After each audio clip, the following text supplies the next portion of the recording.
एक वर्ष म्हणजे 12 महिने म्हणजे 365 दिवस पूर्ण होत आहेत। या 365 दिवसात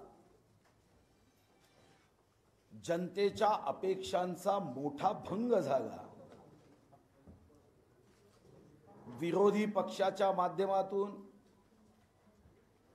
या सरकारच्या जनहित विरोधी धोरणाचा आढावा घेत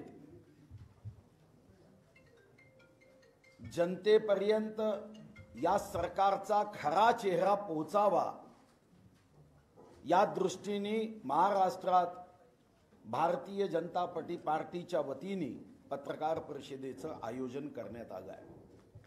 मी आपल्या सर्वांना धन्यवाद देतो की आपण या पत्रकार परिषदेमध्ये उपस्थित राहिलात आणि धन्यवाद देताना अपेक्षा व्यक्त करतो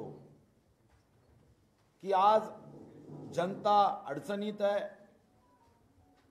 जनतेचे प्रश्न समस्या या सरकारने कोमात टाकले आहेत। आपल्या माध्यमातून जनहितासाठी या सरकारला जाब विचारण्याची प्रक्रिया सुरू होईल अशी अपेक्षा व्यक्त करतो। आजच्या दिवशी मागच्या वर्षी फडणवीसांचे सरकार गेले आणि फसवणाऱ्यांचे सरकार आले।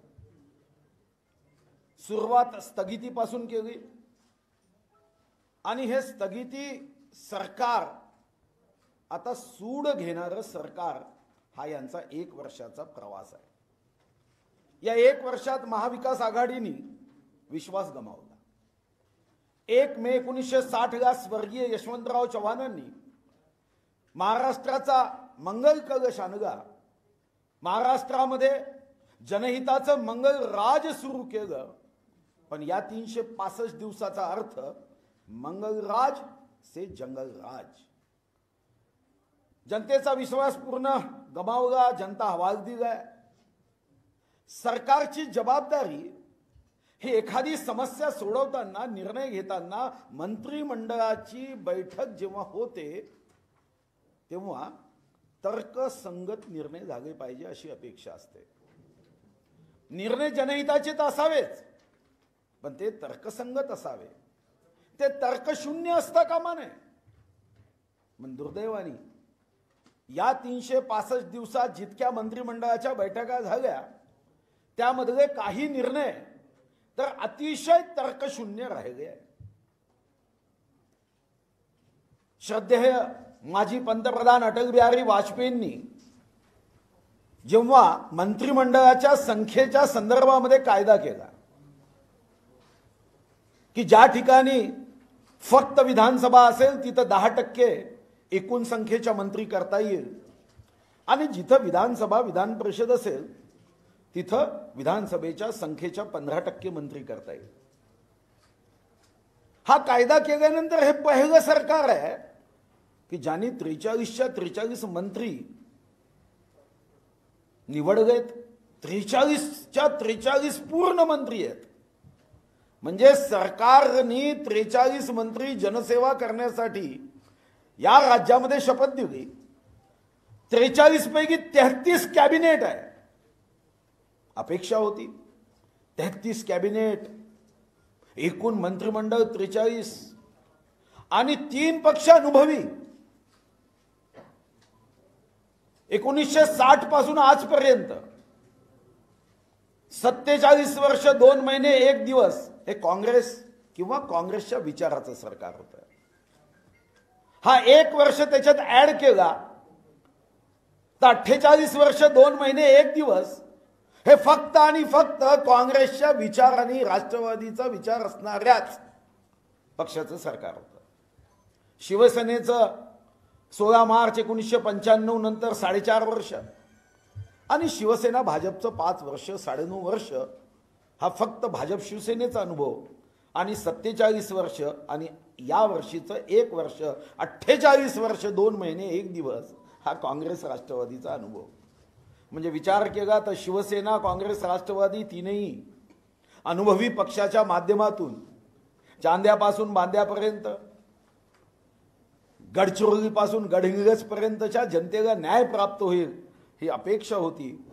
पण नंतर लक्षात आलं की जेव्हा मंत्रिमंडळाची यादी आपण वाचतो तेव्हा पहिलं नाम यू पासून सुरू होतं आणि शेवटचं नाव आदिती सुनील तटकरेवर म्हणजे ए वर संपतं. जशी बाराखडी मंत्रिमंडळात उलटी झाली तसं यांचं कामही उलटं झालं आणि उलट्या बाराखडीसारखं 1 वर्ष यांचं एक उलटसुलट काम करणारं सरकार आपण अनुभवतो आहे. आपल्याला लोकमान्य टिळकांचं ते वाक्य प्रसिद्ध होतं की सरकारचं डोकं ठिकाणावर आहे का. आज सरकारचे निर्णय जेव्हा आपण बघतो तेव्हा सरकारचं डोकं ठिकाणावर आहे का हे तर खरंच आहे, पण सरकारच ठिकाणावर आहे का असा प्रश्न जर आज लोकमान्य टिळक असते तर कदाचित त्यांनी विचारला असते. कारण 1 वर्षामध्ये तुम्ही कोणतीही मुलाखत बघा, यांचं भाष्य ऐका. आर्यभट्टांनी शून्याचा शोध लावला, इतिहासात नोंद झाली. पण राज्य सरकारचं कार्य शून्य आहे. जे काही करायचं ते केंद्र सरकार करेल हा शोध या सरकारने लावला. खरं तर संविधानामध्ये केंद्र सूचित 97 विषय आहे तर राज्य सूचित 66 विषय आहे. पण प्रत्येक मंत्री आपलं अपयश, केंद्र सरकारने जीएसटी दिला नाही ज्याच्यावर मी पुढे येईल, केंद्र सरकारने मदत केली नाही.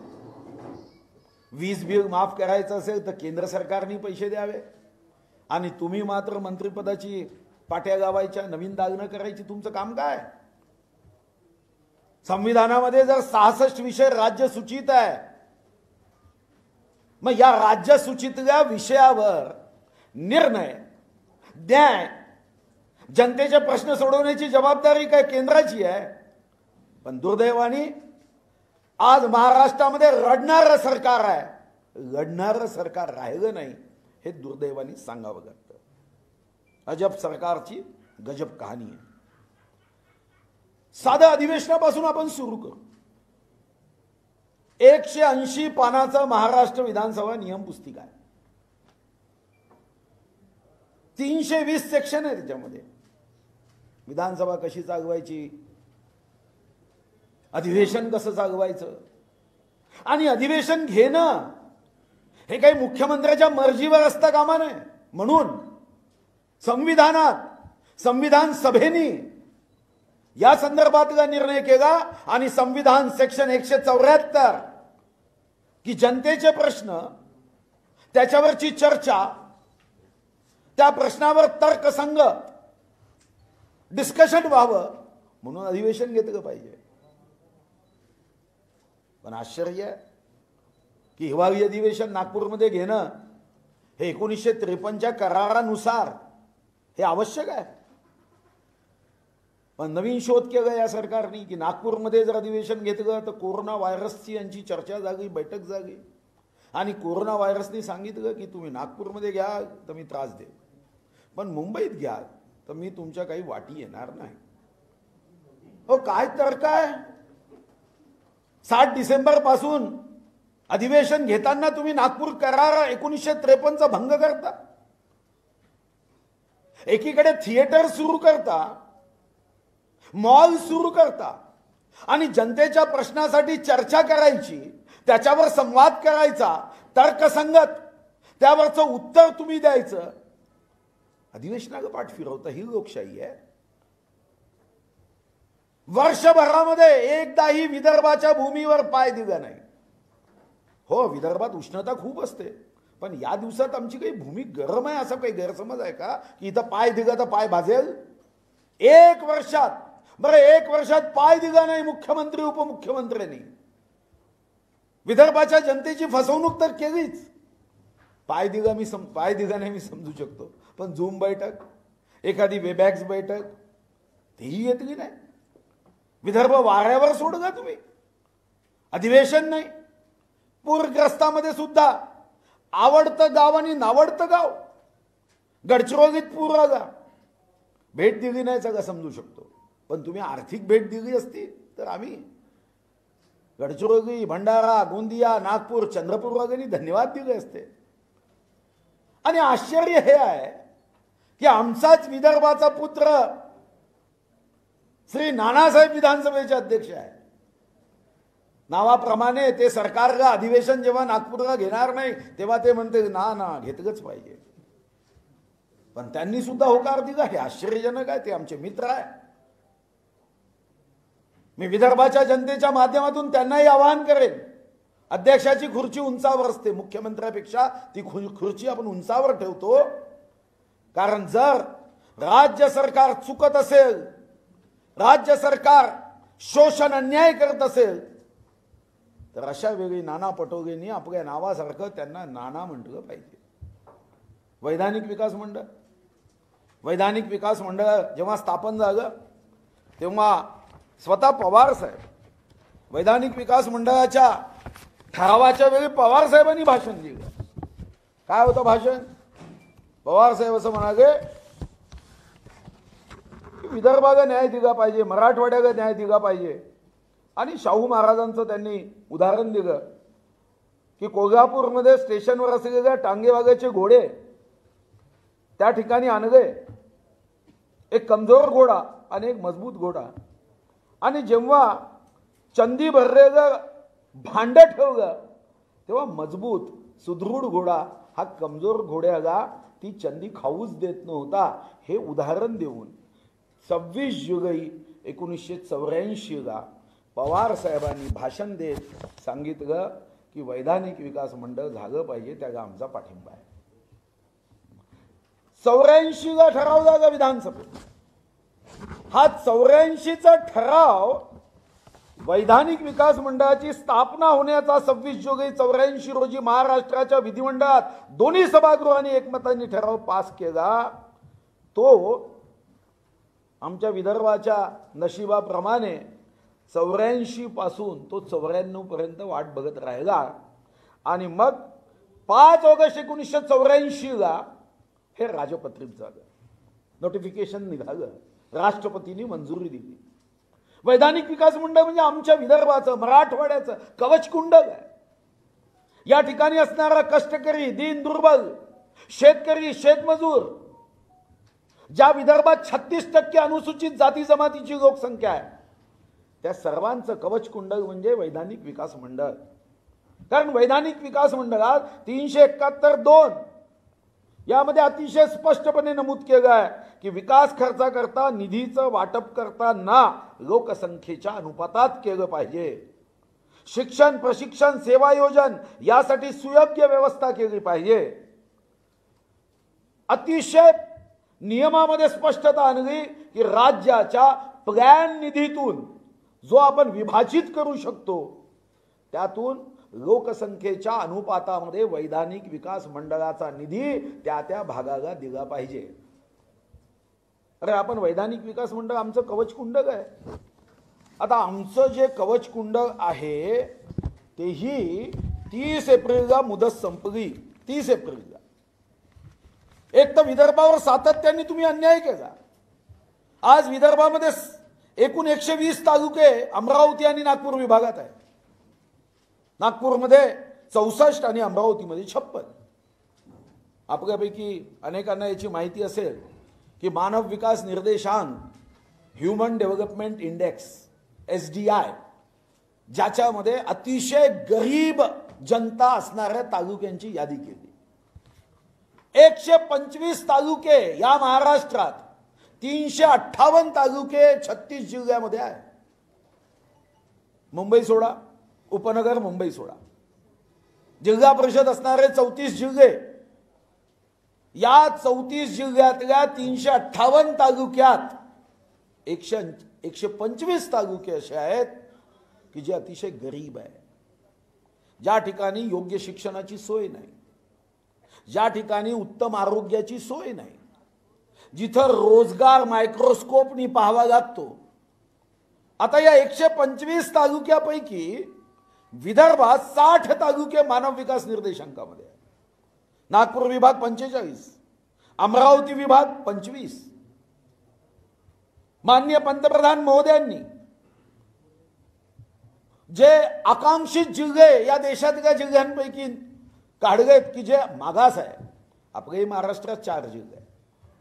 पण विदर्भाच्या नशिबाने त्या 4 पैकी 2 आमचेच आहे, गडचिरोली, वाशिम, 2 नंदुरबार आणि उस्मानाबाद. वैधानिक विकास मंडळ आमचे कवच होतं. आता वैधानिक विकास मंडळ 30 एप्रिल पासून ठरावाची वाट पाहत आहे की हे सरकार जागं होईल. आम्हालाही वाटलं की जगामध्ये सर्वात जास्त झोप घेणारा एकच माहित आहे आपल्याला, कुंभकर्ण. तर आम्ही विचार केला की ठीक आहे, 2 महिन्यांनी होईल, 4 महिन्यांनी होईल, 5 महिन्यांनी होईल. कुंभकर्ण आज असता तर आत्महत्या केली असती की आपल्यापेक्षा कोणी मोठा भाऊ आहे. वैधानिक विकास मंडळाचा ठराव आमचे विदर्भाचे मंत्री बाकी सर्व गोष्टींसाठी फाईल घेऊन स्वतःच्या स्वार्थासाठी खेटे मारतात, पण वैधानिक विकास मंडळासाठी आवाज निघत नाही. अरे मास्क कोरोनापासून वाचण्यासाठी लावायचे आहे, वैधानिक विकास मंडळाच्या प्रस्तावापासून वाचण्यासाठी तुम्हाला मौनी बाबा बनून त्या मंत्रिमंडळात बसायचं नाही आहे. 24 तास मंत्री पदामध्ये खुश आहेत. 30 एप्रिल पासून प्रस्ताव नाही. आमचं कवच कुंडल काढलं. सरकारकडून अपेक्षा होती की विदर्भ मराठवाड्याच्या जनतेवर हे सरकार न्याय करणार नाही, पण हे शोषण करताय. आणि या विरुद्ध, या सरकारच्या विरुद्ध जनतेला मी आवाहन करतो की जिथं कुठं संधी मिळेल तिथं आपला असंतोष व्यक्त केला पाहिजे. वीज बिल, मला तर आश्चर्य वाटतं. काल मी आमचे नितीन राऊत साहेब ऊर्जा मंत्री आहे विदर्भाचे, बावनकुळे साहेब माजी ऊर्जा मंत्री, दोघांची चर्चा ऐकत होतो. काय तर्कहीन उत्तर देतात आमचे मंत्री. म्हणाले अंबानीने मोबाईलचं बिल माफ केलं का? अंबानीने लॉकडाऊन केलं होतं का? लॉकडाऊन तुम्ही केलं. तुम्ही जनतेला सांगितलं का हात धुवान घरी सुरक्षित राहा, पण तुम्ही हात धुवून जनतेच्या पाठीशी लागले. गरम पाणी प्या, घरी बसा, हे काय अंबानीने सांगितलं? तो काय अंबानीकडून तुम्ही अपेक्षा करता की त्यांनी बिल माफ करावं? अरे मायबाप सरकार, वेलफेअर स्टेट तुम्ही आहात. आणि एवढंच नव्हे, कधी कधी वाटतं की या सरकारला त्या गझनीच्या हिरो सारखी याची भूमिका आहे, विसरून जातात. आमच्याकडे सर्व डॉक्टर आहे मी सोडून. अल्झायमर नावाचा एक आजार आहे की ज्याच्यामध्ये विस्मरण होतं.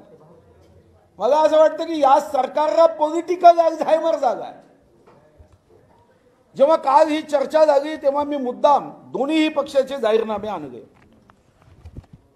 मला आश्चर्य वाटतं, अरे अंबानींनी थोडी सांगितलं होतं की मोबाईल बिल मी माफ करेन, पण तुम्ही सांगितलं ना. हा वचननामा, हा शिवसेनेचा वचननामा आहे. या शिवसेनेच्या वचननाम्यामध्ये स्वतः शिवसेनेने सांगितलं आहे, हे नंतर आमचे पाठक साहेब देतील, 300 युनिट पर्यंत वापर करणाऱ्या ग्राहकासाठी घरगुती वीज दर 30% कमी करू. हा वचननामा आहे. आणि कदाचित बाळासाहेबांचा फोटो या वचननाम्यावर नसता तर आपण माफी केलं असतं, पण बाळासाहेब शब्दाचे पक्के. रघुकुल रीत सदा चली आई, प्राण जाय पर वचन न जाई, ही बाळासाहेबांच्या शब्दाची शक्ती होती, ताकद होती. त्यांचा फोटो छापलाय. तुम्ही सांगितलं 300 युनिट पर्यंत, मग तेव्हा तर कोरोनाही नव्हता. तुम्ही सांगितलं आपल्या वचननाम्यामध्ये की आम्ही हे निश्चितपणे 30% कमी करू. पण अल्झायमर, राजकीय अल्झायमर झालेल्या सरकारने 30% तर कमी केलं नाही, पण 1 एप्रिलला विजेच्या दरामध्ये वाढ केली. काय चूक आहे विदर्भाची? विदर्भाची जनता सात्विक आहे, सहन करणारी आहे. सहनशीलतेचा अंत पाहता. सर्वात जास्त ऊर्जा केंद्र इथं आहे, ऊर्जा मंत्री इथं आहे, पण विजेचं बिल कमी करताना काय तर्क देत आहे? तर्कहीन. म्हणाले थकबाकी आहे. थकबाकीचा आणि वीज माफीचा काय संबंध? शेवटी विजेची माफी किंवा वीज दरामध्ये जी सूट द्यायची आहे, सवलत द्यायची आहे, ती काय एमएससीबीला थोडी द्यायची आहे, वितरण कंपनीला थोडी द्यायची आहे, ती तर राज्य सरकारला द्यायची आहे. हे पैसे राज्य सरकारने द्यायचे आहे. आणि थकबाकी कोणाच्या काळात झाली हे काय सांगता? अरे तुमच्यामुळे झाली. विधानसभेतली भाषणं काढा. विधानसभेत तुम्हीच सांगितलं, सर्व पक्षाच्या आमदारांनी सांगितलं की शेतकरी अडचणीत आहे. शेतकरी दुष्काळाचा सामना करताना स्वतः 2017 मध्ये सन्माननीय शरद पवारांनी ट्विट केलं. तुम्ही सांगितलं, आम्ही तुमचा सन्मान केला, कारण आम्ही तुमचा सूड घेण्याचं राजकारण आमचं नाही आहे. सबका साथ सबका सन्मान ही भूमिका आहे. थकबाकीचा आणि विजेचे दर कमी करण्याचा काय संबंध, काय तर्क आहे? 1 एप्रिल हे युरोपियन कंट्रीमध्ये एप्रिल फुल बनवणारी तारीख मानली जाते, पण तुम्ही तर जसे काही युरोपात जन्मल्यासारखे आम्हाला एप्रिल फुल बनवता. 1 एप्रिल कोरोनाचं संकट आणि त्यावेळी तुम्ही विजेचा दर वाढवता. 0 ते 100 युनिट 40 पैशांनी दर वाढवला. काही वाटत नाही, काही मन नाही आहे. तुम्ही संकटात सुद्धा सूड घेता जनतेचा.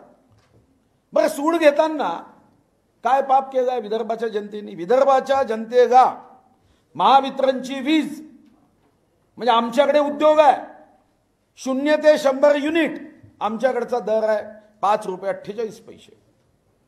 आणि जर विदर्भाचा माणूस मुंबईत असेल तर बेस्ट कंपनीची वीज 0 ते 100 युनिट पर्यंत पहिला स्लॅब 3 रुपये 24 पैसे. आणि उपनगर मुंबईत जन्माला आला म्हणजे त्याची चूक आहे, तो गडचिरोलीत आहे, भामरागडमध्ये आहे. टाटाची वीज उपनगर मुंबईमध्ये 0 ते 100 युनिट 1 रुपया 99 पैसे.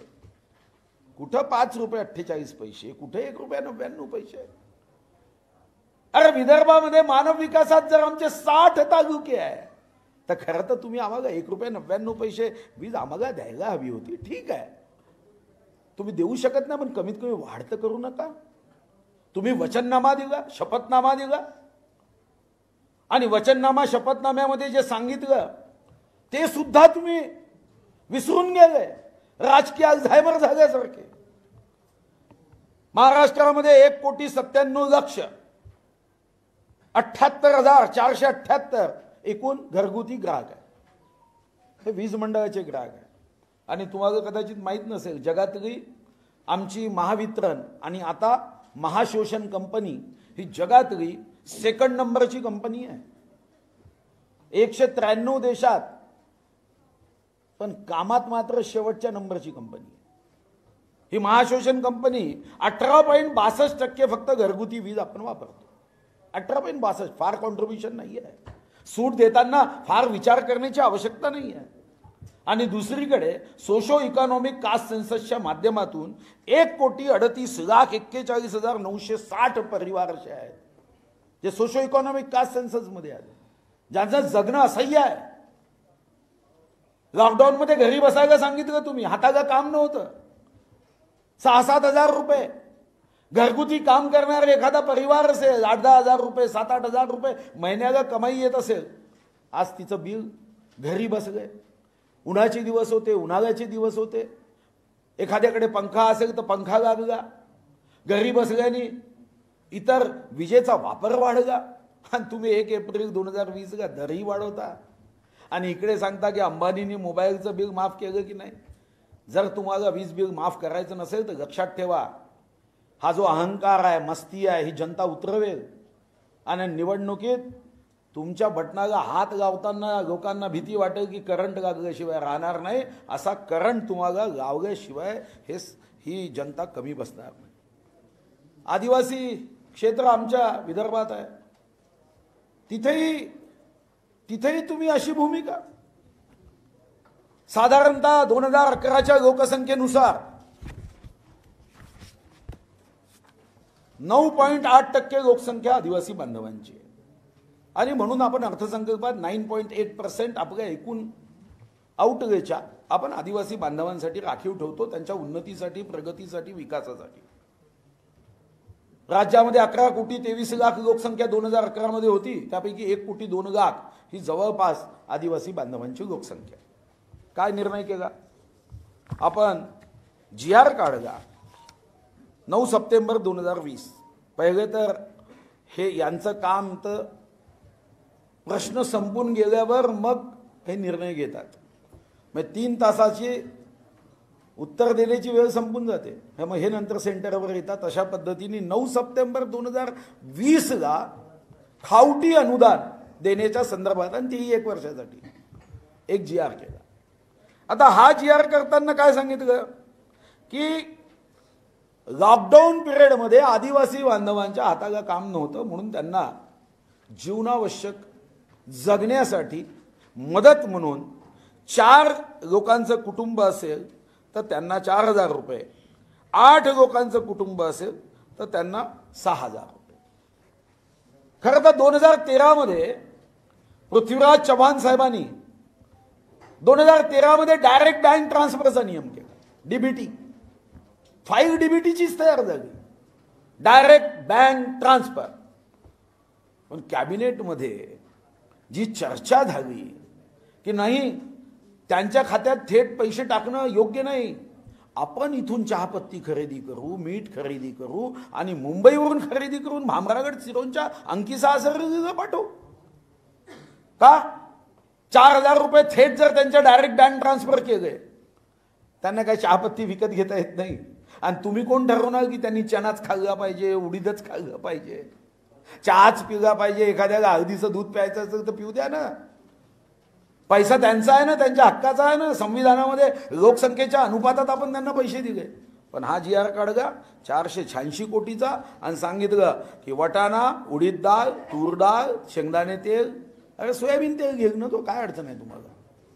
आमची मागणी आहे की याच्यामध्ये काहीतरी काळबेरा आहे. तो स्थानिक तिथं दुकानदार आहे भामरागडचा, अंकिसाचा, टेकड्याचा, जानमपल्लीचा, का त्या दुकानदाराच्या पोटावर लात मारता? आदिवासी बांधवाची त्याचे जुने संबंध आहे आणि तुम्ही काय निरक्षर समजता आदिवासी बांधवांना? तो सात्विक आहे, प्रामाणिक आहे, कष्ट करणारा आहे. चहापत्ती बाजूच्या दुकानात जाऊन तो घेऊ शकणार नाही अशी तुम्ही भावना करता, अपमान करता. हा अपमान आदिवासी बांधव, आदिवासी आमदार, खासदार हे दूरपर्यंत सहन करणार नाही. येता जाता एकच सांगितलं जातं, केंद्राने आमचे GSTचे पैसे थकवले. कमीत कमी शिक्षण व्यवस्था उत्तम ठेवता येत नाही तर सामान्य ज्ञान जनतेचं कशाला बिघडवता? GSTचा कोणता पैसा थकवला? केंद्र सरकारने आपल्या राज्याला जी मदत केली, म्हणजे 12 नोव्हेंबरचा माझ्याकडे आकडा आहे, आपल्या राज्याला हे काय की कोरोनाच्या संकटात देशाचं नाही जगाचं उत्पन्न कमी झालं, अमेरिकेचं उत्पन्न कमी झालं, जपानचं कमी झालं, जर्मनचं कमी झालं, भारताचं कमी झालं, महाराष्ट्राचं कमी झालं, उत्तर प्रदेशचंही कमी झालं. पण या देशात म्हणजे भाजपचेच मुख्यमंत्री नव्हे, तेलंगणाच्याही मुख्यमंत्र्याचं मी भाषण मुद्दाम ऐकतो, कोणी रडत नाही, कोणी रडत नाही. का? याला मोदींना धन्यवाद दिले पाहिजे. यासाठी कोणी रडत नाही की 1 जुलै 2017ला आपण पार्लमेंटमध्ये कायदा पास केला.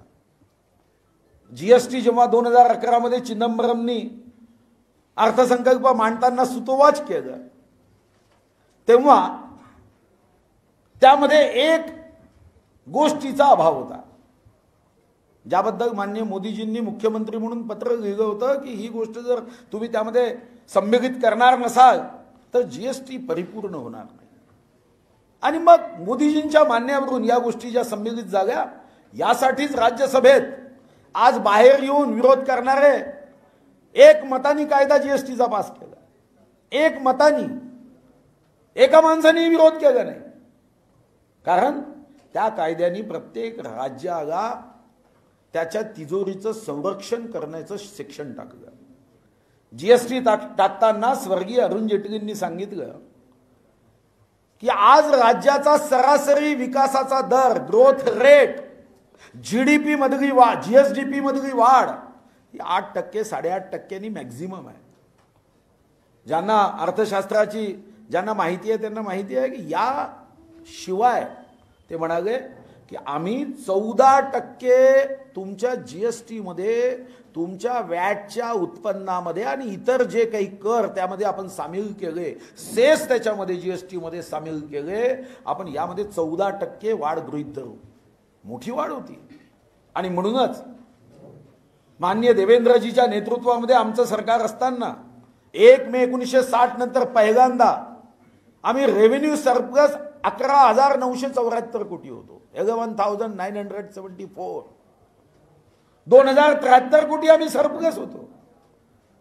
म्हणजे आम्ही तुटीच्या महसुलीतून शिलकीच्या महसुलीचा प्रवास केला. आमचं कर्तृत्व कमी होतं, त्यामध्ये मोदीजींचा या निर्णयाचा भाग मोठा होता. कारण 14% ही वाढ, चक्रवाढ ही देण्याचा निर्णय झाला. राज्याला या क्षणापर्यंत 68,209 कोटी 43 लाख दिले. हे दिले म्हणजे काही केंद्राने उपकार केले अशी माझी दूरपर्यंत भावना नाही. हा आमचा अधिकार आहे राज्याचा, हा राज्याच्या जनतेचा अधिकार आहे. पण येऊन जाऊन तुम्ही सत्य माहिती जनतेपासून दडवतात. कमीत कमी सत्यमेव जयते तुमच्या खुर्चीच्या वरती बोर्ड आहे. कधीतरी एखाद्या वेळी त्या बोर्डाकडे पाहत जा. सेंट्रल टॅक्सेस मधून आमचा हिस्सा जो येतो तो या क्षणापर्यंत आम्हाला 18,231 कोटी 65 लाख आहे. ग्रँट इन एड 24,989 कोटी 37 लाख आम्हाला प्राप्त झाले. आणि हे मी राज्य सरकारकडूनच घेतलेले आकडे आहे. फक्त मी अधिकाऱ्यांना गमतीने म्हणालो की जे आकडे तुम्ही मगा देता ते कमीत कमी मुख्यमंत्र्यांनाही देत चला. आता त्यांची घरी जाऊन भेट होत नाही ती गोष्ट अलग आहे. जीएसटी कॉम्पेन्सेशन 9,906 कोटी. 15व्या वित्त आयोगाचे 7,142 कोटी. आणि ज्या सेंट्रली स्पॉन्सर्ड स्कीम आहे त्याचे 7,940.41 कोटी. 68,209.43 कोटी हे आजपर्यंत केंद्र सरकारने दिले आहे. आता येता जाता केंद्राकडून आम्हाला पैसे येणे आहे असं सांगितलं जातं. कालही मी 1-2 मंत्र्यांना पाहिलं, ते म्हणाले केंद्राकडून पैसे येणे बाकी आहे म्हणून आम्ही वीज बिलाची माफी देत नाही.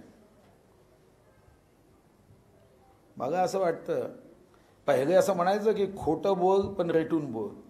आता असं वाटतं खोटं बोल पण ठरवून बोल. ठरवून सांगितलं जातं ही खोटी माहिती. केंद्राने स्पष्टपणे सांगितलं की तुमच्या SGSTचा पूर्ण पैसा राज्याच्या ट्रेझरीमध्ये आपोआप येतो, याच्यासाठी काही केंद्र देत नाही. केंद्राकडे आपला हिस्सा कोणता आहे? जी 14% वाढ आहे ही जर झाली नाही तर तो जी गॅप आहे ती सेस फंडातून भरल्या जाते. केंद्राने यांना सांगितलं की तुम्ही आता राज्याच्या जनतेला पॅकेज द्यायचं असेल तर तुम्ही कर्ज घ्या, कर्ज घेऊन पॅकेज द्या आणि त्या कर्जाचं व्याज आम्ही देतो. पण राज्य सरकारने म्हटलं की नाही आम्ही कर्ज घेणार नाही. केंद्राने सांगितलं ठीक आहे आम्ही कर्ज घेतो. पण कधी कधी आश्चर्य वाटतं, हा राज्याचा केंद्राचा अंतर्गत विषय आहे. केंद्र पैसे देणार हे नक्की आहे, पण तुम्ही जनतेमध्ये दिशाभूल काय करता की कर्ज घेणं हे वाईट आहे. हो, आपल्या उत्पन्नापेक्षा कितीतरी पट कर्ज घेणं हे वाईट आहे. पण आपल्या राज्याचं उत्पन्न 32 लक्ष कोटीचा GSDP आहे आपला, ग्रॉस स्टेट डोमेस्टिक प्रोडक्ट. आपल्या यावर्षीचा अर्थसंकल्प 4,37,000 कोटीचा आहे. आणि आपल्यावर जे कर्ज आहे ते जगामध्ये जो मापदंड आहे त्या मापदंडापेक्षा खूप कमी आहे. मागच्या सरकारमध्ये हायेस्ट 28.2 हा ऋणभार होता, तो आम्ही 15.50 पर्यंत आणला.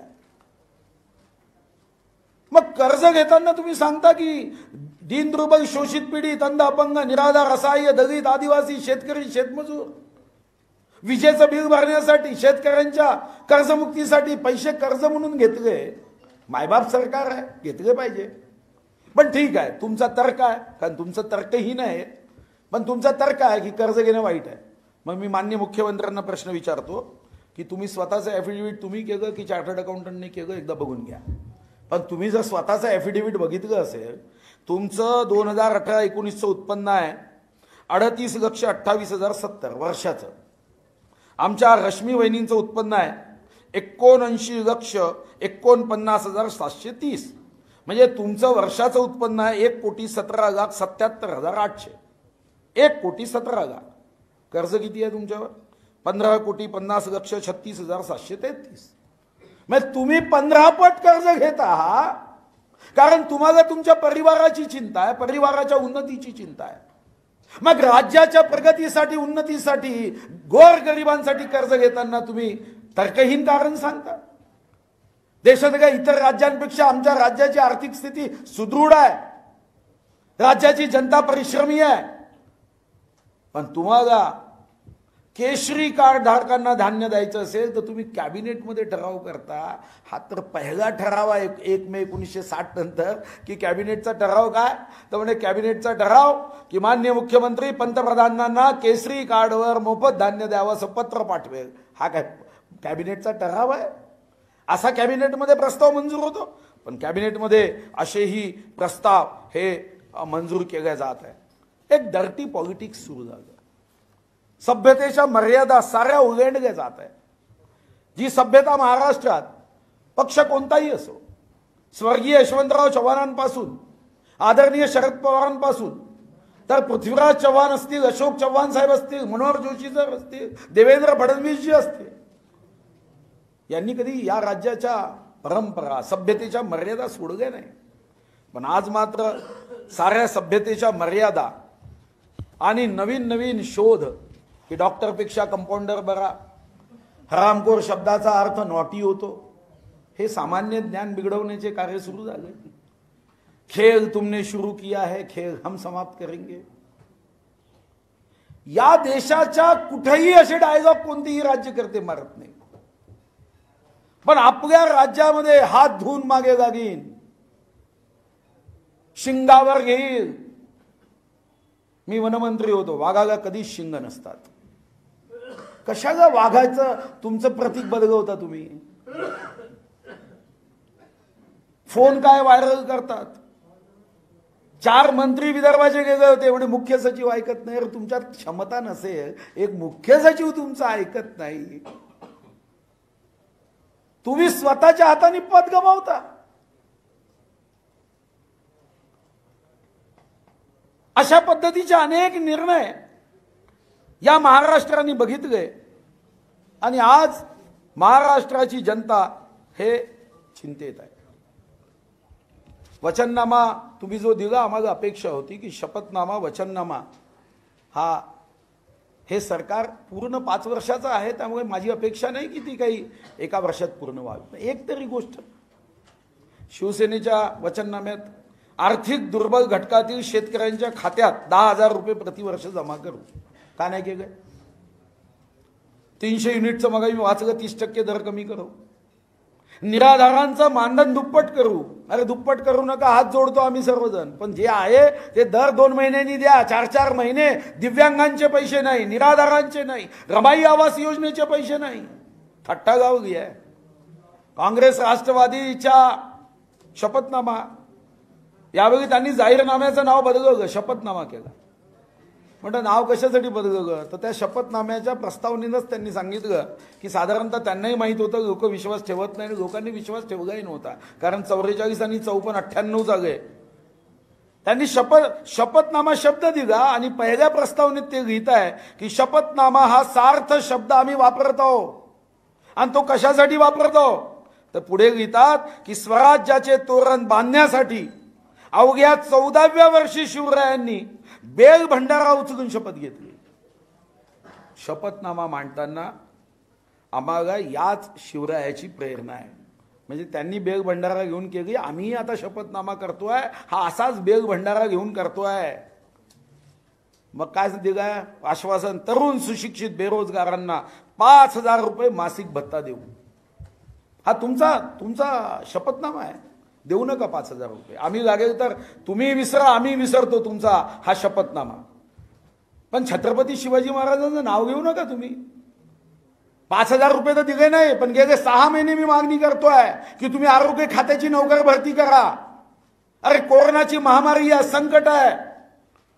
पण दुर्दैवाने नोकर भरती तर केलीच नाही.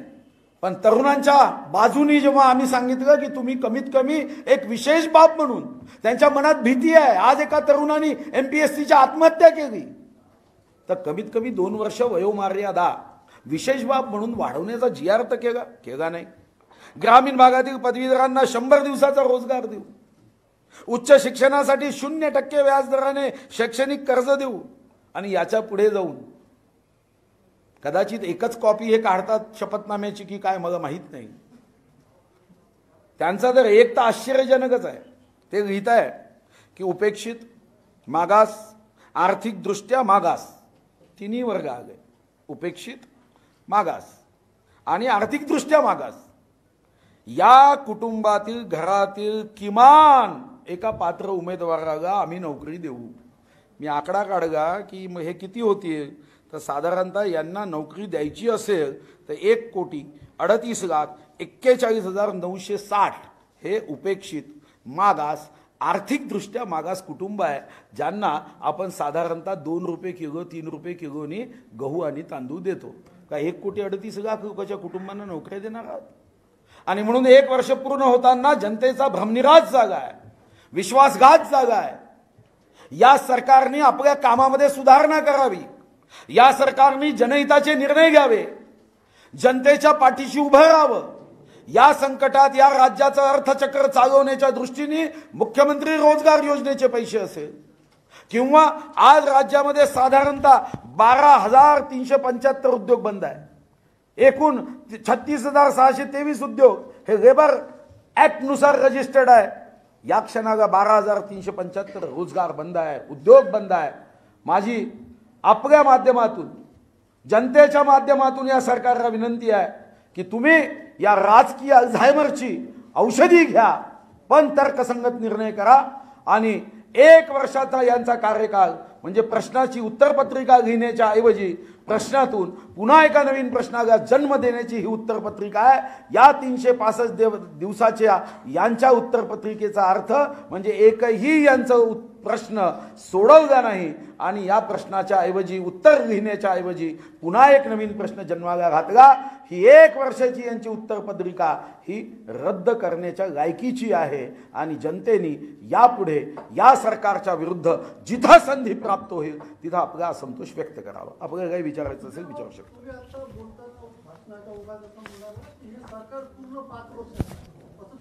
5 वर्ष हे सरकार पूर्ण 5 वर्षाचं आहे, त्याच्यामुळे 1 वर्षात मला ऑपरेशन आहे असं तुम्हीच म्हणाला.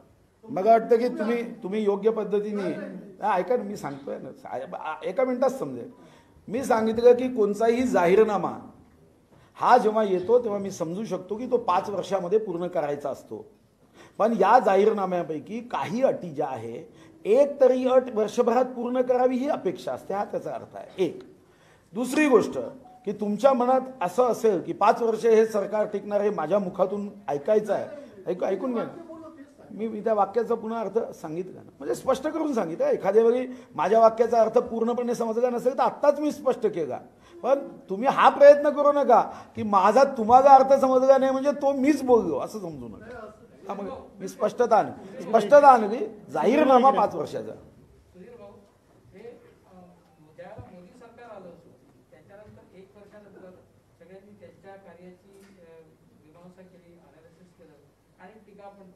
त्यावेळेला भाजपकडून सतत ती ओरड होत होती की 1 वर्षामध्ये तुम्हाला काय अपेक्षित आहे, 1 वर्षामध्ये कोणी सगळे प्रॉमिसेस डिलिव्हर करू शकतं का वगैरे.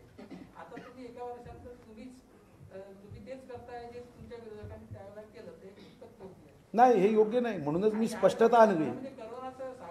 मी पुन्हा सांगतोय ना, मी स्पष्टता आणली. स्पष्टता काय आणली की मला हे लक्षात आहे की कोणताही जाहीरनामा, वचननामा हा 5 वर्षाचा असतो.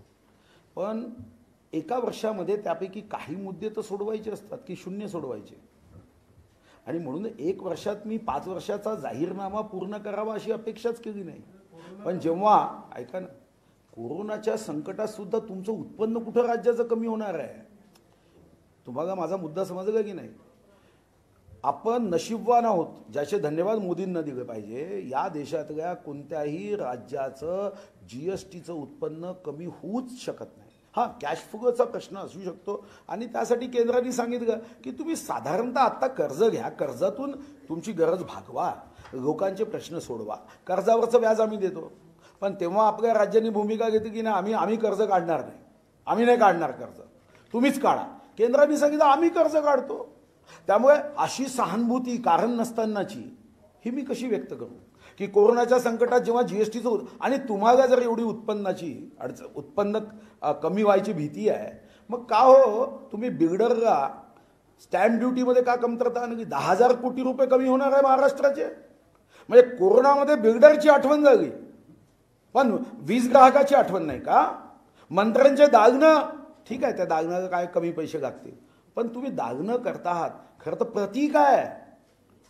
तुम्ही नवीन गाड्या घेतल्या, हे प्रतीक आहे. 10 जुलै 2020ला तुम्ही GR काढला 10 जुलैला की प्रत्येक न्यायाधीशाला आम्ही 50,000 रुपयाचा चष्मा दरवर्षी देऊ. अरे पुढच्या वर्षी GR काढला असता ना.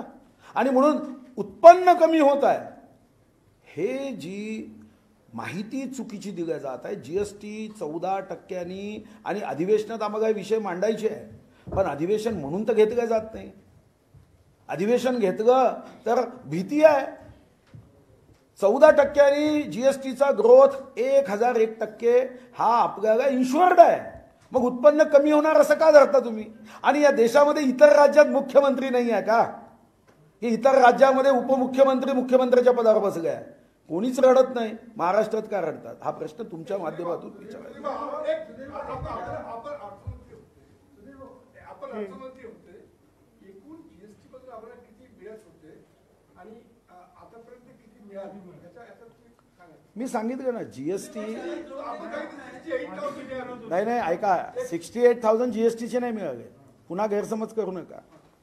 केंद्र सरकार काहीही पैसे देत नाही अशी जी ओरड आहे, त्याच्यावर मी वाचून दाखवलं की या क्षणापर्यंत केंद्र सरकारने जे कायद्याने आपल्याला पैसे द्यावे लागतात त्या प्रत्येक हेडमध्ये पैसे दिले. कोणते हेड आहे? सेंट्रल टॅक्सेस, म्हणजे केंद्र सरकारचं जे उत्पन्न होतं त्याच्या 42% राज्याला वाटायचे असतात, ते आपल्याला आत्तापर्यंत 18,231 कोटी आलेत. ठीक आहे. ग्रँट इन एड जी मदत करायची असते त्याच्यामध्ये 24,989 कोटी आले, म्हणजे लक्ष वाचत नाही मी. GST कॉम्पेन्सेशन हे 9,906 कोटी आलं. 15व्या वित्त आयोगाच्या माध्यमातून जो राज्याच्या स्थानिक स्वराज्य संस्थांना निधी द्यायचा असतो तो 7,142 कोटी आला. आणि सेंट्रली स्पॉन्सर्ड स्कीम आहे, म्हणजे याच्यामध्ये आपण सर्व शिक्षण अभियान असेल, NRHM असेल, 7,940 कोटी आले. आता दुसरा प्रश्न की आपला जो SGST असतो तो केंद्र देत नाही. म्हणजे आपल्याकडे जे 5 स्लॅब आहे त्या 5 स्लॅबमध्ये जर एका वस्तूवर 18% टॅक्स असेल तर 9% डायरेक्ट आपल्याच तिजोरीत जमा होतात. CGST जो central goods and service tax आहे तो त्यांच्याकडे जातो, आपल्याकडे येतो. आता केंद्राकडून जे पैसे यायचे म्हणजे कोणते? ते पैसे म्हणजे मी जसं सांगितलं की 1 जुलै 2017ला आपल्याला इन्शुअर्ड केलं आपल्या तिजोरीच्या या GST कराला की तुमचा हा जो कर आहे तो दरवर्षी 14% वाढ गृहीत धरला जाईल. आणि 14% वाढ गृहीत धरून त्याच्यामध्ये जर काही उणीव असेल, त्रुटी असेल, जसं मागचे साधारणतः 17 नंतर आपल्याला फार कमी पैसे घ्यावे लागले कारण आपलं राज्य शक्तिशाली होतं. 14% ग्रोथ रेट धरूनही आपल्याला फार कमी कॉम्पेन्सेशन घ्यावं लागायचं. पण यावर्षी कोरोनामुळे जे कॉम्पेन्सेशन देशामध्ये सर्व राज्यांना साधारणतः 50,000 कोटी वाटावं लागायचं ते कदाचित हे 2 ते 3 लक्ष कोटीपर्यंत जाईल. हे कॉम्पेन्सेशन गव्हर्नमेंट ऑफ इंडियाने सांगितलं की आम्ही तुम्हाला देतो, काही चिंता करू नका. सर्वच राज्यांना ते द्यावं लागणार आहे. पण जेव्हा काही राज्य महाराष्ट्रासारखं म्हणायचे आम्हाला पैसे द्या, तर तेव्हा केंद्राने 2 सूचना केल्या. एक सूचना केंद्राने अशी केली, कारण हा विषय तुम्ही नक्की समजून घेतला पाहिजे. पहिली सूचना केली की तुम्ही कर्ज घ्या, त्या कर्जावरचं व्याज आम्ही भरू. पण GST कौन्सिलमध्ये यांनी सांगितलं नाही, ही जी काही गॅप आहे म्हणजे ती गॅप कशाची आहे? GSTच्या आमच्या उत्पन्नाची गॅप नाही आहे, की एकूणच 14% कायद्याने जी वाढ द्यायची त्याच्यामध्ये ते इन्शुअर्ड आहे की हे दिली पाहिजे. आपलं राज्य म्हणाला आम्ही पैसे घेत नाही. मग राज्याला नियम असा होता की तुम्हाला तुमच्या GSDPच्या 3% कर्ज काढता येतं वर्षाला. हा कायदा आपल्या अनेक वर्षापासूनचा आहे. आणि याची मर्यादा एकूण GSDPच्या 22%च्या वरती जाता नाही. तर आपण 15.5 वर आहोत, म्हणजे 15.50 आहे. तर आपल्याला अजून साधारणतः 7-7.5% आपण पुढे जाऊ शकतो, 6.5-7%. मग केंद्राने सांगितलं पण हे जेव्हा 3% कर्ज तुम्हाला घेता येतं त्याच्यामध्ये 12 विभागणी करावी लागायची. म्हणजे समजा उद्या माझं 30 लक्ष GSDP असेल तर मी 3% काढू शकतो. पण हे 3% जर मला काढायचं असेल तर मला 12 महिन्यात त्या रकमेची विभागणी करावी लागायची. मग केंद्राने सांगितलं की कोरोना आहे, कोरोनाचं संकट आहे, आता लॉकडाऊन आहे, लोकांना मदतीचा हात देणं आवश्यक आहे, अगर हम जिएंगे तो आगे जाएंगे. आणि म्हणून त्यांनी सांगितलं की 3% अट आम्ही शिथिल केली. त्यांनी 3% अट शिथिल करून 5% केली. आता आमचं यावर्षीचा GSDP 32 लक्ष कोटी आहे. 5% याचा अर्थ आम्ही 1,60,000 कोटीचं कर्ज घेऊ शकतो. 1,60,000 कोटीचं. आणि 1,60,000 कोटीचं समजा आम्हाला उद्या कर्जही घ्यायचं नाही असं आपण गृहीत धरू. ऑलरेडी आमचे 1,00,000 कोटी या राज्याचे डिपॉझिट्स आहे बँकेत, विविध बँकांमध्ये आहे. मग MMRD असतील, सिकॉम असतील, सिडको असेल, सिकॉम नाही सिडको असतील, MIDC असतील, 1,00,000 कोटी आहे. तर मी सुचवलं तुम्ही 1,00,000 कोटीवर 75,000 कोटी तर 1% व्याजाने मिळू शकते. तुम्ही राज्याच्या जनतेच्या हितासाठी कर्ज काढताना तुम्ही काय कारण सांगताय आम्ही कर्ज काढू का? मग स्वतःसाठी का काढलं? 43 मंत्र्यांपैकी 38 मंत्र्यांवर कर्ज आहे. मग तुम्ही स्वतःच्या पोरांची चिंता आहे कर्ज काढता आणि सरकार मायबाप सरकार आहे, भामरागडच्या गरिबांची चिंता नाही आहे का? हा विषय. आणि म्हणून केंद्राने पैसे दिले नाही, आमच्याकडे आता GST कमी होणार, आमचं उत्पन्न कमी होणार, अशी भीती आणि धाक का घातला जातो? आणि मग याच्यावर विधानसभेत उत्तर द्या. तर माझं तर पहिलं आव्हान आहे, यांनी 7 डिसेंबरला अधिवेशन घेऊन दाखवावं. सुधीर भाऊ, आता आपण जसं प्रेस कॉन्फरन्समध्ये सांगितलं की विजेचा प्रश्न ऐरणीवर आहे. काल आजी माजी वीज मंत्र्यांची आपसामध्ये डिबेट पण झाला. येत्या 1 डिसेंबर पासून जनरेशनचे रेट वाढतात कारण कोळसा वाढला. जानेवारीच्या दुसऱ्या आठवड्यात महावितरणकडनं पुन्हा MERC कडे प्रस्ताव चालला दरवाढीचा. आणि पुन्हा पूर्वीच्या विलासांना मिळता नवीन वीज दरवाढीचा शॉक होऊ लागलाय. ते भाजपाकडनं इतका विरोध होतो आहे तरी सुद्धा नवीन दरवाढ येत्या मार्चमध्ये राज्यातल्या जनतेला बसणार आहे. तर विरोधक म्हणून आपण इफेक्टिव्ह नाही होत आहे का राज्यामध्ये? नाही, इफेक्टिव्ह 100% आंदोलनाच्या माध्यमातून होता येतं. पण कोरोनाच्या संकटात आपण जनतेच्या संदर्भातले प्रश्न सोडवताना ही खबरदारी सावधानी तर घ्यावी लागेल. आपण उद्या भव्य दिव्य मोर्चे काढा हे तर काही मला नाही वाटत की शेवटी कधी कधी काही लोकांचे अपराध पूर्ण व्हायची वेळही बघावी लागते. विधानसभा ही लोकशाहीच्या माध्यमातून जनतेचा आवाज बुलंद करणे आणि प्रश्न सोडवण्याचे एक उत्तम व्यासपीठ आहे. फक्त आमचं आव्हान आहे की 7 डिसेंबरचं अधिवेशन नागपूरमध्ये तर यांनी घेतलं नाही, पण मुंबईत तरी घेतलं पाहिजे. कारण आत्ता आम्हाला अशी माहिती मिळत आहे की 7 डिसेंबरचं अधिवेशनसुद्धा पुढे ढकलण्याच्या दृष्टीने प्रस्ताव तयार केले जात आहे. तर मला वाटतं की असं घाबरट धोरण सरकारने घेऊ नये. जनतेच्या प्रश्नाचा सामना केला पाहिजे. फक्त दैनिक सामन्यामध्ये मुलाखत देऊन प्रश्न सुटणार नाही, जनतेच्या प्रश्नाचा सामना करणं हे जास्त गरजेचं आहे. एक विचारा, मी पूर्ण वेळ देतो, चिंता करू नये. केंद्रीय संस्थांचा गैरवापर होत असेल तर त्यांना त्याच भाषेत आम्ही उत्तर देऊ. ईडीच्या कारवाईवर मग कोणी थांबवलं? चुकीचं कोणीही कृती केली त्याचं उत्तर त्या भाषेत द्यायला कोणीच थांबवलं नाही. पण तुम्हाला जी चूक वाटते, तुम्ही स्वतःच्या चुकीचे न्यायाधीश होता, स्वतःच्या चुकीचे वकील होता आणि दुसऱ्याच्या चुकीचे न्यायाधीश होता का? असं कसं शक्य आहे?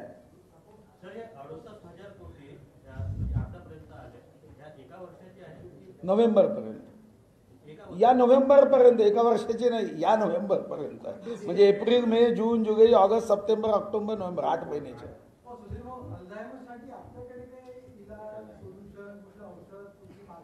आहे. राजकीय अल्झायमरसाठी एक औषध आहे, त्याची मात्रा 1 तारखेला देता येते आणि ती म्हणजे यांना अल्झायमरचा रोग, राजकीय अल्झायमर दूर करायचा असेल तर EVM मशीनमध्ये झटका दिला पाहिजे आणि मतपत्रिका असेल तर आमच्या उमेदवाराच्या नावासमोर 1 टाकला तर यांच्या लक्षात येईल की जनतेचा असंतोष आता पराकोटीला चालला आहे. आपल्याला जसं बिहारमध्ये नोटापेक्षा कमी मतं पडली, इथेही आपलं डिपॉझिट जायला लागेल, तेव्हा राजकीय अल्झायमर दूर होतो.